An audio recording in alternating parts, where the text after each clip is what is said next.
la radio comme nous l'avons appris. Merci encore une fois de plus. Nous revenons sur ce plateau pour vraiment très déçu de cette équipe camerounaise. Encore, l'Afrique n'y arrive pas.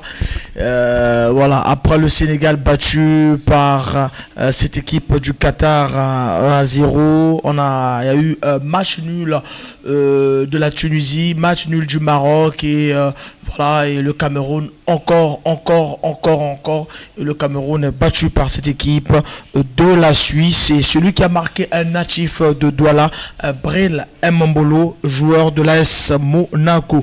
Voilà donc ce que je pouvais dire pour cette fin de match Suisse-Cameroun. Alors le Cameroun a encore de l'espoir et il faut tenter de battre la Serbie et tenter de faire quelque chose contre le Brésil. Le Brésil qui arrive tellement trop chaud de cette Coupe du Monde, qui arrive tellement rassurant parce que on a vu hier Neymar flanquer une étoile encore, ajouter encore une étoile dans son short, l'étoile qui a 5 étoiles déjà, le short qui a 5 étoiles, il a ajouté une étoile et qui fait déjà 6, qui démontre que le Brésil veut cette Coupe du Monde. Le Brésil veut sa 6e étoile, donc on espère qu'il y aura encore beaucoup de chance avec cette équipe camerounaise qui a la Serbie qui a vraiment bien négocié ses éliminatoires, et puis on a la Suisse et le Cameroun qui du Brésil, du Cameroun, de la Suisse et de la Serbie qui sera premier ou deuxième de cette poule, parce qu'on a deux qualifiés par poule. Voilà, le Cameroun que Samuel Eto'o a dit qu'il faut remporter cette Coupe du Monde. Et je vous rappelle aussi que perdre le premier match ne veut pas dire que vous êtes éliminé.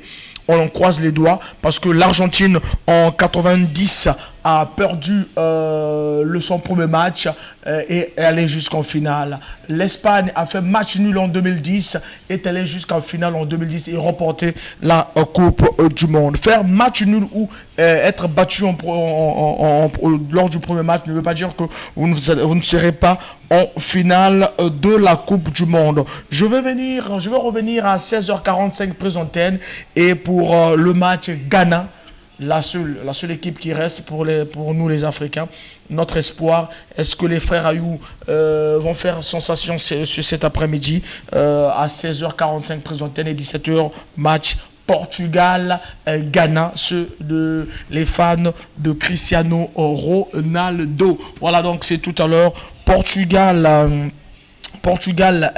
Ghana. Alors, comme on dit, merci de nous suivre sur la 106.0. Merci de nous suivre sur notre page YouTube. Voilà, toujours accompagné de Royal Service et de KKF Industrie. Vraiment, je vous aime bien. Et quelques informations déjà. Lucas Hernandez quitte Sessien aujourd'hui. Lucas Hernandez, le défenseur de la France, qui quitte le rassemblement pour l'Allemagne, pour son équipe, le Bayern de Munich. L'Allemagne battue hier par le Japon 2-1 et l'Espagne a battu la Costa Rica 7-0. La Belgique a battu le Canada 1-0, but de Michi Batshuayi. Fin de contrat pour Cristiano Ronaldo avec United à 37 ans. Où va rebondir Cristiano Ronaldo qui joue tout à l'heure à 17h contre cette équipe ghanéenne. Voilà, donc c'était là notre plateau sur la Coupe du Monde, notre plateau sur cette belle fête de football. Voilà, moi c'est Franck Bambara, je remets l'antenne pour revenir tout à l'heure à 16h45 et pour parler de ce match Ghana-Portugal. Et puis à 19h05, je vais continuer la suite avec Bitouma Molemo jusqu'à 20h30, invité Atali CDX. Voilà, bien les choses à vous. Et demain, nous avons le match, unique match de vendredi, Qatar-Sénégal. Qatar-Sénégal, c'est à 14h. Et samedi, on va repartir avec France-Danemark, Argentine-Mexique. France-Danemark à 17h, Argentine-Mexique 20h. Dimanche, Belgique-Maroc 14h, Espagne-Allemagne 20h. Et lundi, un seul match à 11h, Cameroun-Serbie. Lundi, Cameroun-Serbie, Corée du Sud, Ghana, 14h. Voilà, donc Merci de nous suivre. Merci. Et on remet l'antenne et on revient tout juste après 16h45. Bien du sponsor. Faites-nous confiance. La BBFM, la 106.0. Merci. Je remets l'antenne de l'autre côté. Chanel Dego de l'autre côté. On remet l'antenne. Ardèche Koumé.